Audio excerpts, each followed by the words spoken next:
Hello and welcome. Today I have a pair of Shimano deore XT M739 combo shifters. So this particular pair has nothing really wrong with it. Only this one here seems to have a trouble going to third gear. Doesn't seem to do it every single time. So it may need some cleaning on the interior. So for this video I'm going to do a part 1 which will be working on the left shifter. And that's what we're going to do today. I'm going to dismantle the free-speeded side and then I'm going to rebuild it. So the first thing we're going to do is we're going to remove the screws from the back. This one off first. I'm going to take off these silver screws on the left and the right. There's 3 of them. Now that I've taken off those screws, we can actually take off this mech. I'm going to remove the wire that's attached to this. Okay, taking it off. Remember to release the tension before you start working on anything. So now I'm going to take off that black cover. So we're going to remove this top bolt and we're going to undo it clockwise, and you'll see when you're doing that this part here starts to move and then it's going to get blocked, and then you'll be able to start lifting up this screw that's here. So I'm taking off that top bolt. Here there's a type of washer that we can just lift up. Okay, managed to get that off in the end. So right here there's a pull that we need to push out from the teeth of the sprocket, and once you've done that you could then lift this part up.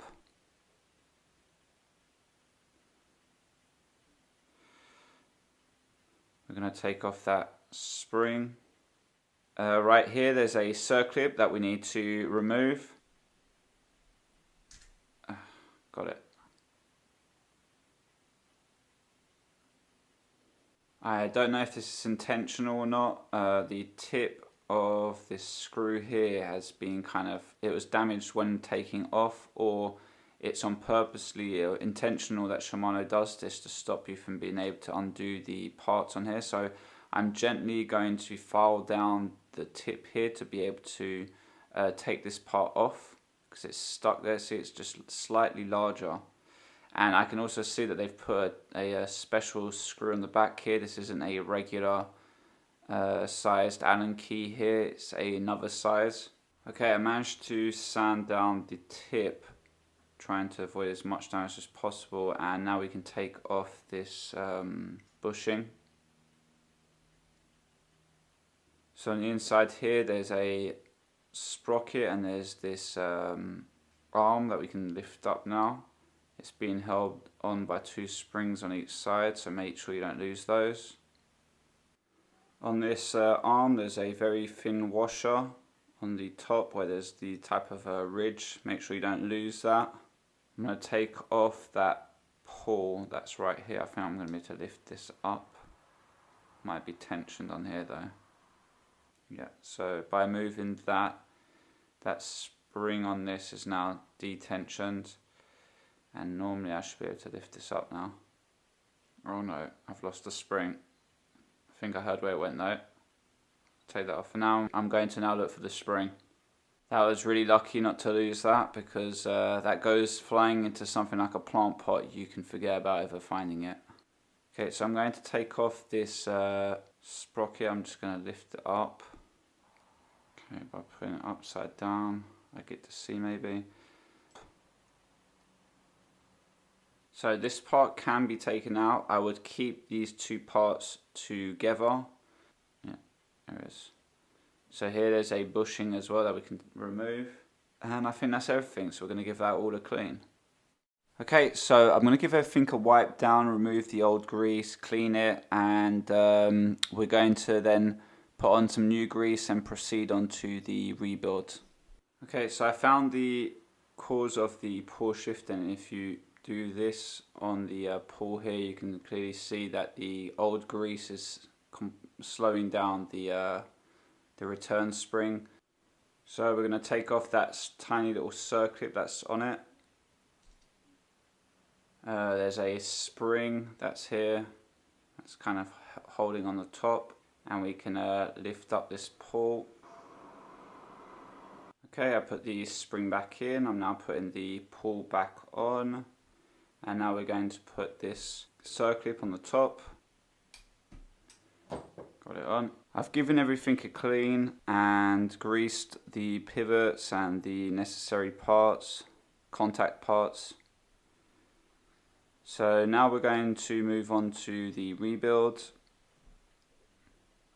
I'm a little bit worried about putting that bolt back on with the nuts, as it was slightly damaged. I've managed to kind of chase it back with using the bolt, so we're going to see how that ends up. So let's get started. Now we're going to put that spring back in. Now there's a tip that's on the exterior, but the tip's actually going to go into that hole here. There's enough one on this side, but you want to put it onto that one right here. So we're going to put that there for now. We're going to take this sprocket, and I believe we're going to put it in this way. And when we're going to put it this way, you want the tip of that spring to go underneath there, this hole here, where there's the kind of like a big tooth that's sticking out next to it. So I'm going to go ahead and do that now,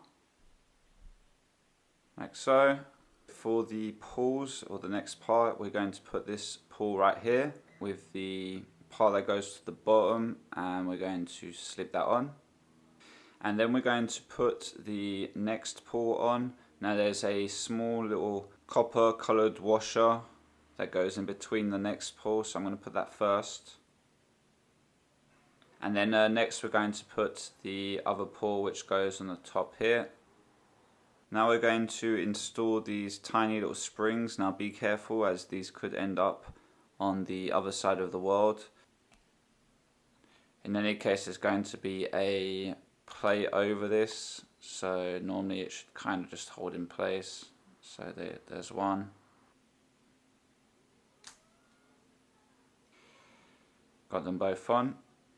I'm going to put the tooth of the sprocket into the position I found it in when I opened it up. So it's going to be this one. Okay, now we're going to put this plate on. I just had to undo everything because this sprocket was not flat enough, and so when you're putting this plate on top, there was clearly a gap in between here because the spring underneath was overlapping. So if that happens to you when you put this on, it's not laying flat, it means that there's obviously the spring that's not in the right position. It's overlapping, so you need to redo that again. So now I can finally put this on, and there's a clip just there in that corner that we're going to put on now. Okay, so as a reference point to know that you've got it roughly right, the part where the shifter cable is going to go should be like this. Okay, so the next part is going to be putting this bush back onto the main bolt. So we're going to put that on the top there. So now we've got the next lever to put back into place. So there's a hole right here. The last return spring, the interior part with the tip of that spring, is going to go here. I'm going to go ahead and put a bit of grease, and then we're going to put that into place.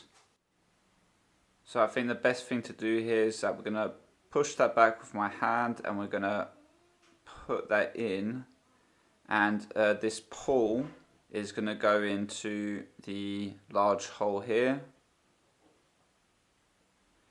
And we're not going to put the other tip, that spring, yet in. I think it's easier to do that after. Okay, so I've got that on. And now I'm going to take that spring here, and I'm going to bring it up towards the small hole. I think it's latched on. Yeah, it's latched on. Okay, normally that's all good. Okay, so on the top of this there was a washer. I'm going to put that on now. For this last part, I have put a bit of thread locker on top of the tip of that bolt, since we slightly damaged the threading. Putting this on, I basically had to reinforce the threading on here. Okay, it looks like it's going on. Okay, so normally that should still work. Yes, it does. It works great. Okay, that's stuck. Just to say again how I managed to get this back on. Once I'd removed it, obviously the threading had been slightly damaged on the top.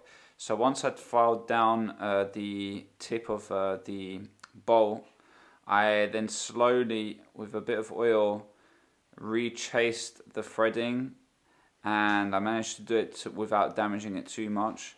And then I just put some thread locker on it to make sure it's locked in place. So we're going to put the cover back on.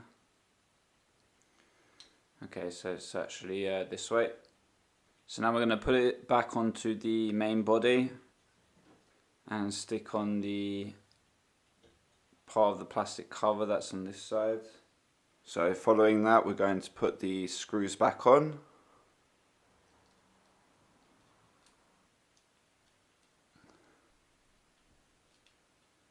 And now the final cap. Okay, so that's working now. In fact, great, it's working really good. It's like new. So thank you for listening to my video. I hope this is going to help you rebuild or repair your Shimano XT M739 shifter. Until next time, for the part 2 of this video, which will be the right-sided 8-speed rebuild. Peace out.